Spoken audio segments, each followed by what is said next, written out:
Également dans l'actualité, cette spectaculaire évasion hier d'un centre de rétention à Nice. 9 personnes, dont une a été aussitôt interpellée, ont utilisé des draps, comme dans un film, pour s'enfuir de ce centre très vétuste, situé en pleine ville. Anouchka Fliller et Audrey Lally. C'est par ces cordes faites de draps noués que les 9 personnes en situation irrégulière sont descendues du toit pour s'échapper.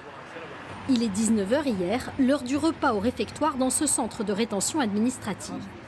Dans une cellule, 9 individus soulèvent une plaque métallique dans le plafond et passent par un trou qu'ils avaient creusé. Une fois dans les combles, ils lèvent des tuiles du toit, parviennent à l'aide de draps à atteindre le filet anti-projection, puis à s'échapper dans la rue. Une seule personne a été rattrapée. La vétusté de ce centre de rétention pourrait expliquer en partie cette évasion. Il date du début du siècle avec des rénovations successives. Là, clairement, on est sur quelque chose qui n'est plus vraiment adapté et on fait avec les budgets qui nous sont alloués. Donc là, visiblement, il y avait déjà un trou dans la toiture qui avait été bouché. De nombreux incidents ont lieu dans ce centre, retenant 40 personnes en attente d'expulsion. Ça gueule, c'est un truc de fou. Nous, on habite dans le quartier, ça fait des mois et des mois que ça dure.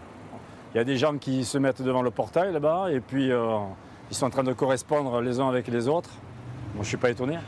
Les évadés de nationalité tunisienne, algérienne et libyenne ont tous commis des délits, mais ils ont purgé leur peine et ne sont pas considérés comme dangereux.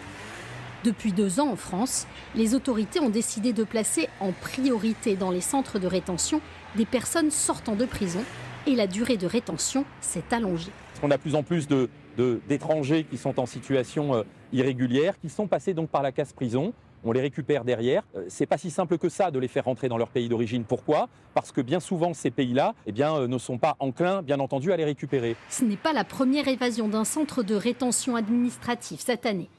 En mai, 10 individus s'étaient échappés de ce centre de rétention dans l'Hérault quand 7 personnes s'évadaient de celui de l'Équin, dans le Nord. À l'intérieur de ces centres, les cellules sont ouvertes la journée. Gardées par des policiers, les retenus sont libres de circuler dans l'enceinte du bâtiment.